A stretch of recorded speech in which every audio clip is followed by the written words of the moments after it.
Well, again, thank you for coming down to visit about this. Kind of a reflective conversation to look at this lesson, and which may or may not lead to some enhancements, it sounds like. And I would like to have enhancements on this. I like this lesson. I like doing Paul Revere's Ride a lot, but it's always good to revise things and make it stronger, especially for student interest and things like that. We were going to use an instructional practice guide to help us focus on this lesson, and more specifically, we're going to focus on the complexity of the text and the questions and the tasks that go along in the lesson. All right. But tell me a little bit more about where this lesson takes place, the beginning of a unit, the end. It takes place in the middle of the unit. We are studying the American Revolution, and currently students are researching a patriot of the American Revolution, and we're looking at sources and how valid are sources and all of those different things that go along with research. And one thing that I have done in the past to kind of supplement that is to bring in Paul Revere's Ride, the poem, and then we contrast that with the actual letters that Paul Revere sent out after his ride, and then they Venn diagram how are they similar, how are they different, and in the end they write me a argumentative paragraph on whether or not this should be a text that we use in school to teach history, or if it is a text that we should just leave as fiction. Okay. All right. So they compare his letters, and they're a primary source. Yes. It's like a secondary source. Yes. And then how to treat this. Yes, and we go in school. Yeah, and we go over. This was written 23 years after the ride, the midnight ride that he did. And this one is written 87 years afterwards. So we also bring into that how valid is a source that is 23 years old, but also how valid is a source that never even met the man and is just writing about it from a literary standpoint. Right. Okay. So let's dive into this. So about how much of this lesson is spent reading or writing or speaking? I have generally done this over the course of 3 days. So the first day I give background information on the poem, and then we read the poem, and I do the poem out loud, so that way they can hear the rhyme scheme, they can hear the vocabulary that is used. And then after we read it out loud, what I do is I have them reflect, and with a partner, they come up with the 4 key elements that happen in the story at the beginning, the first part of the middle, the second half of the middle, and the end. And then at the end of the first day, we compare our summaries and see where we felt as a class were the most important elements of the poem. Okay. The second day, we focus on his actual letter, and I do something similar where we read it together out loud, and then I have them with their same groups go through and summarize the 4 different parts of the letter and come up with, very similar to this, what is Paul Revere's account of what happened. And then we bring it back together at the end of the second day, and we also compare and contrast did we find similar important events in all of them. And then the third day is on their own, they then construct a paragraph for me. Okay.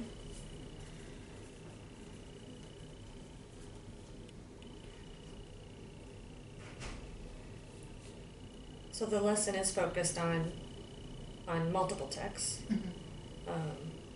and they're writing about those texts. And so it's, I mean, would you say that this is a strength, I guess, of the lesson, or is it something you want to talk a little bit more about as far as ways to enhance?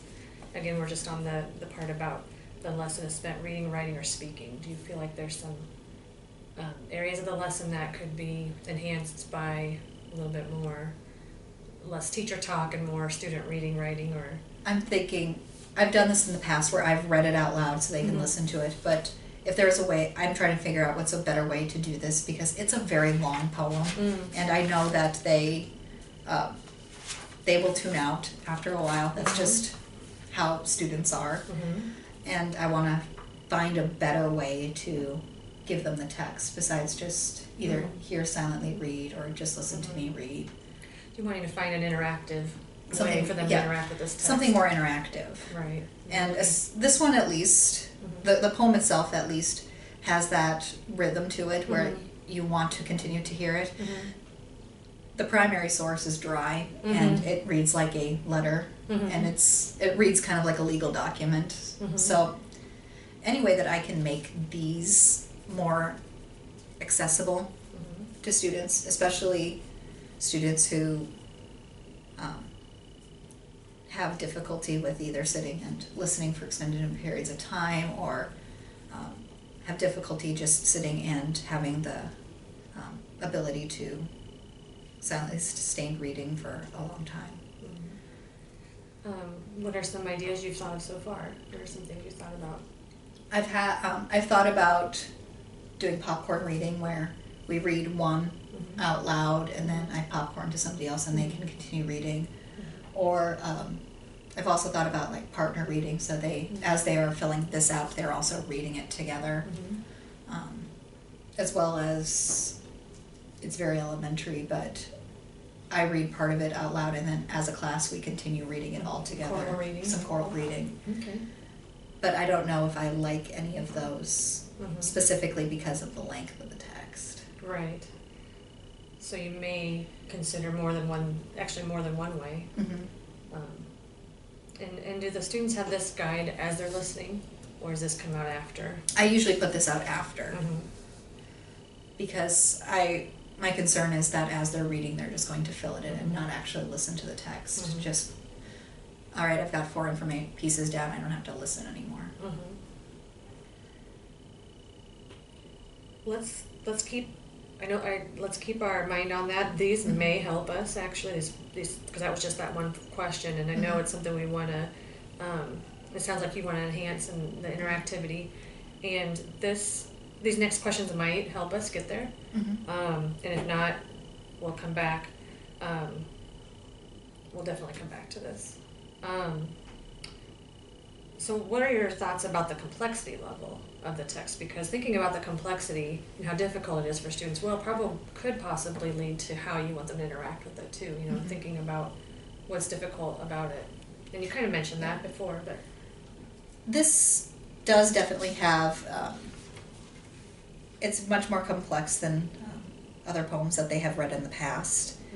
It, especially since it's a poem, it takes an entirely different set of your brain to understand and bring it in.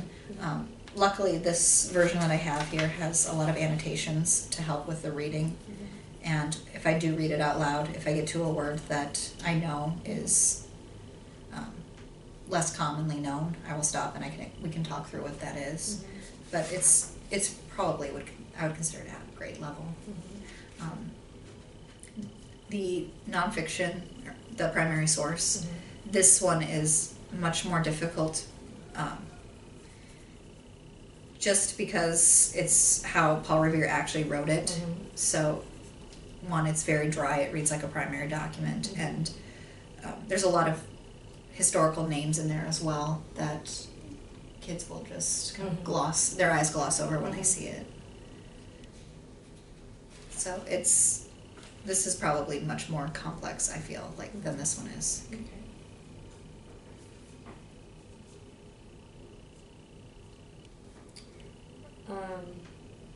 And then just thinking about the text a little bit more, what are some of the exceptionalities of these texts, like in terms of craft? You kind of mentioned rhyme scheme. What other, I guess, nuances does this text pose? It's just a really great poem. Longfellow is a poet that they will encounter in high school and later on. It's a piece of our culture. So part of it is also making sure that they have that piece of culture with them so that they can go, I've read that before, I understand what that is. Reading poems as well takes a whole different set of your brain to kind of comprehend. It's not like prose where you can just kind of gloss over bits of it and still understand the text. Every word has a meaning. Every word has a meaning. It's very tight. It's very crafted. So I really want I really want to make sure that I have also variations in the literature that we read in class, so it's not just, here's another short story, here's another novel. It's something different to really engage them with. I think if you agree, we've established that it is appropriate text, or at least in your mind, you've just reconfirmed that it's appropriate complexity and worthy of their time and effort into working with these texts. And still just thinking about ways, on that first question, how the lesson is spent reading, writing, or speaking. So far, at least the way it's been in the past, it's mostly listening. So we're just still kind of focused on how can we get a little more, perhaps of their own, some reading or maybe even speaking while they're listening or something to that effect. Okay. Let's see if this gives us some thoughts. So this is more about the tasks that they do with it. Yes. And again, thinking about those tasks could help us think of ways in which they should interact with it prior to the task too. So you kind of mentioned the tasks. Let's think about it in this terms. Does the task ask the students to attend to the structures and these are actually kind of big deals here, all 4 of these in one question, but basically in the core, most standards are either related to the structure of the text, the big ideas and concepts, or the details. In our ratings here, they started to give us, this was just yes, no, but they started to give us ratings. 4, most questions and tasks return students to the text to build understanding. 3, many questions and tasks return the students to the text to build understanding. 2, few questions return the students. And then 1, like the questions and tasks, like the kids could do it without even ever looking back at this, type of a thing. So let's think a little deeper about your tasks and what you're having them do with the text. What would your response be to this, I guess, evaluation or rating? Well, since they are having to pull out the key ideas of things that are happening in it, I would say it would probably be maybe a 3. Okay. I think that sometimes they can probably go, I know how the beginning of the story, I know the end of the story, I can figure those ones out. But this middle portion here would be where they really need to pull out specific things. But especially at the end when they write me that argumentative paper, Right, that's the task. Isn't it? that's the end goal. I'm asking them to also cite specific evidence of why this poem should be used as a historical document. And so they're going to have to pull out and compare these two and pull out those kind of reasonings. And they could not do that if they did not have the tasks or texts in front of them. And a clarifying question, again, I think it might play into how they interact with the text. Do students, are they made aware at the very beginning of this lesson that that's the end result, that as they're listening or reading, that they should be thinking about, or they're going to be asked to write about, that essential question, or does that come after the fact? Yes, I do tell them that, just so that they're aware of, here's why we're doing this. Okay. We're already looking at why are certain patriots of the American Revolution, why are they heroes and why are they leaders, and this is just kind of adding to that as well. Okay. Especially with our talks, and right now it's only been talks about what is a good source, what isn't a good source, and I think that this can add to it as well with their understanding, so that way they can see that just because it's a published document, just because it was 100 years ago, doesn't mean that it is a good document to use still. Right. Now you said a 3. Are the tasks, are you speaking to like the end and the beginning is maybe the part that would keep it from being a 4 because you feel like they could do this part without looking back, or is there other things? I think that, and as well as I know that I have some students that are crafty enough that they could possibly just pull out I remembered when she said that this document was written 87 years after the fact. I'm just going to base my whole paragraph off of that. I see. So maybe just regurgitation in a way in the end. Thing to think about. Or is that a concern, I guess? I mean, because isn't many things that people write about, I mean, taken from other ideas and not really, so is that a concern of yours at all, that those in paragraphs sometimes aren't really original thought? It's sometimes a concern of mine. Yeah. I feel like they are getting better at not just having just regurgitation, of actually having here's my opinion, here's why it's, here's why my opinion is correct. They're really good at that. But my concern is that they're just going to just regurgitate, well, he said this in here, but it said this in here, and those don't match up. And not thinking about it any deeper than that basic, but there's minor differences and not the bigger implication of it. So thinking deeper than the surface. Do students get a copy of these? Yes. Let's see if this helps us. We kind of talked about how they're required to use evidence from the text. These ideas are expressed through written and oral. Is it just the written form for that argument, or is there any, do they bounce off their ideas off each other, or have to orally support themselves? Yeah, with the Venn diagram, I've used this graphic organizer in the past as well. They work with a partner to come up with the differences and the similarities to help them with that, but that's really as far as we go with the oral. It's mostly written. Okay. And really the rating doesn't really say that there's one or the other. It just says most questions and tasks require students to cite evidence from the text, and many questions and tasks require students. Questions and tasks attend to the words, the academic vocabulary, the phrases, and sentences within the text. If you see this, okay? We've kind of said that. I feel like I'm not really giving you access.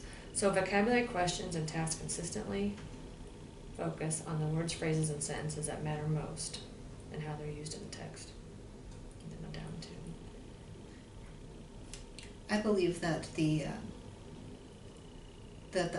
words that they have to pull out of here, they need to be very specific to the task, because if they aren't using their the exact wording in here to just help supply their final meaning, they can't have any. They don't have the support. They don't have the support, and they need the actual text evidence, and that's one thing that I'm trying to do with this paragraph is pulling out specific evidence, not just a summary of it, but where is a specific quote that doesn't match up.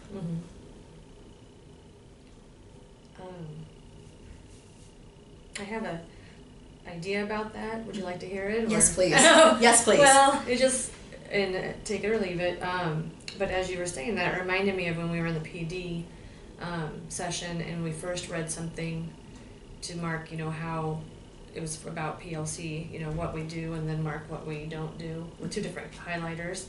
And I wonder, just an idea might be for students, and if they work together on it, to get that actual phrase and things, is if they highlight in one color the things that match, in one color, they find things that don't match, or something like a red or pink for, not good or whatever, and a green, and then they can, and it may cause them to, it may or may not, cause them to read closer, I guess.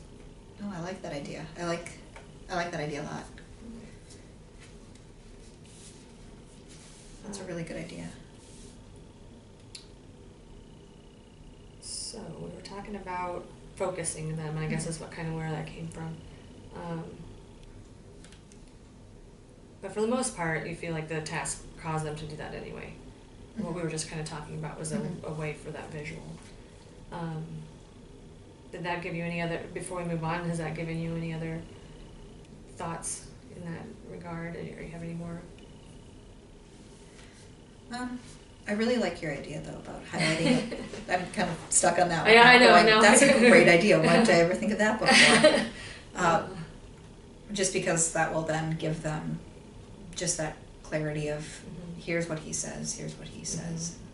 Yeah, which you do here as well, but to keep them on that, like I said, focused on the phrasing and the way it's worded. Because when they transfer it here, they're gonna lose, I think. They're gonna lose, yeah. Which is not to say that this isn't valuable, because it makes them process it. I mean, just highlighting, you don't necessarily process it. Highlighting is just finding it, kind of. Yeah. But then when they go to write, or then they have it right there, and it's visually different. And you could model that, actually, and you could almost, I wonder, even model it. You said these are kind of dry. If you model it while you read this one, if you're like, I recognize this is different, I'm gonna go ahead and mark that into the pink. And yeah, and I would definitely model that, so that way they can see, because I do have students that are highlighter happy. Yes, yeah, it's a whole different skill. It's a whole different skill. Add some time to your. Yeah, and I don't mind adding time to this and lengthening it out, because it's a good lesson, and if I can get them engaged in something, I will take more time. Yes. Yeah. Okay. I think there's just one more question, and we can kind of come back to just any other thoughts we have. Questions are sequenced to build knowledge by guiding students to delve deeper. So most questions are intentionally sequenced to support the building of knowledge. Some questions are intentionally sequenced, or a few questions are intentionally sequenced. So is there some stair-stepping that brings them deeper, basically, in these tasks? I feel like I just kind of give it to them and here, read, now pull out the most important things. Here, read, now pull out the most important things. I don't think I do much of that stair-stepping of how to find what those important things are. I think I kind of just assume that they have that ability at this point to basically plot out the story and understand here's the 4 most important events that happened. So I should probably do more stair-stepping with that and model what I'm looking for. Maybe some modeling.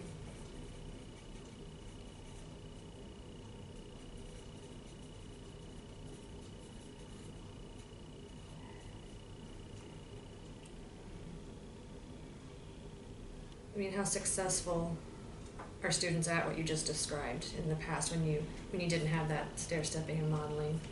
I mean, do you feel it's necessary, or just because it's on here you think? No, I'm thinking it's necessary because in the past I've had to do a lot of while they're working stuff and do one-on-one one-on-one explaining, and if I could eliminate that and just, we're going to do this together, you're going to do this in partners, now you're going to do it alone, have some more of a ramp instead of just a cliff that you fall off of. I think that'd be excellent to have. Okay.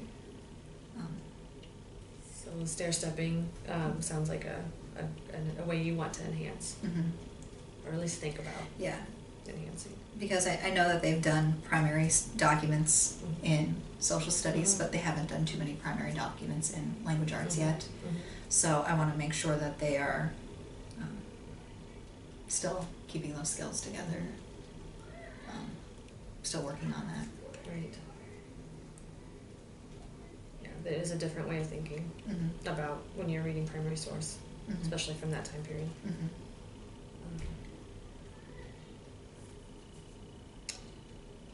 Lost my train of thought there. You have a lot to think about now, or at least you've started to think about some things, and do you see a connection to what you were just saying, or what might be some connections to this modeling that's going to cause a little more interaction with the text? Do you see a connection there? I think I can, because if I model and start off with, here's what I'm going to do, I don't just stand up there and lecture at them. I have them give me input of what I should be putting up there. So then they will have to go back and read things and help me with it. So then they're going to be doing more reading on their own. More or rereading, maybe. Rereading. It would be rereading after the fact, and then also speaking and voicing their opinions. It would increase the speaking about text, wouldn't it? Yeah. If they give you, if it's a we do it together. Yeah, and if it's after I do it, they do it with a partner, and then they do it on their own. That would be another stair step where they can be vocally saying, well, here's how we do it. That's true. So they can talk through I didn't think about that. those they can talk through those issues. So the speaking will naturally increase. Yeah. Sorry, you were going to say something. And it just keeps it away from just one person calling out ideas, one person calling out thoughts, where everybody else gets to be passive. Okay. So of the things we've discussed, what do you go away thinking about? Just kind of in a summary. You don't have to go into all the details, but well, I definitely have some ideas of how to tighten up this lesson and make it more engaging. Definitely has me thinking more about that speaking portion of it, and that reading portion of it themselves, instead of just me doing all of it, trying to come up with a way to get them engaged. Because in the past, it's just been listen, not anything else. So I'm going to really, really focus on that. Think about how I'm going to fix that. All right. Well, thank you. And I look forward to hearing how it goes. Yeah. What you think about the way you've been answered. Yeah. Thank you for meeting with me. As you reflect, Michelle, do you feel that the IPG would be a valuable tool for teacher reflection or for a coach to use during a conversation with a teacher? I actually found this to be really, really helpful, because the questions, they weren't intimidating. It was all about things that I'm already prepared on, and it just really made me think more deeply about why I'm doing it the way I'm doing it, and it made me think about what can I do to improve on it as well, which is always what I'm looking for as a teacher. So even if you weren't meeting directly one-on-one with a coach, how could you use this tool yourself for teacher reflection? I could, after or even before I do a lesson, just sit down and go through those questions, and even by myself or with my team go, okay, how can I make this better, make it stronger, tighten up those reins so that it's completely polished the moment that students walk into the room. Okay, thank you. Based on a conversation that you just had with Michelle Meisner, do you feel that the IPG was helpful to you as a coach? And is there anything that you think were some strong points or some things that you would change for next time and so forth? Well, my first impression of it is it's an excellent tool because it allowed us to focus on those things that really are going to be high leverage. Like if any changes are made to those particular, if any changes are made or enhancements are made based on those shifts and those text complexity and the tasks, it's going to make a big difference in the lesson. Whereas sometimes as coaches, most of the time really, we get in conversations and we, at least in my philosophy, I go where the teacher wants to go. And some of the things that they may really want to focus on are, in back of my mind, I'm thinking is not going to have as big of an effect as maybe other things to focus on. Or this guide, everything on it, if it causes someone to think about these shifts, I truly believe it's going to cause more of a change in that lesson. It's going to have more impact on kids. So I mean, love it for that reason, because I can see how kids are going to be impacted right away based on what she was talking about and the way she's going to change things.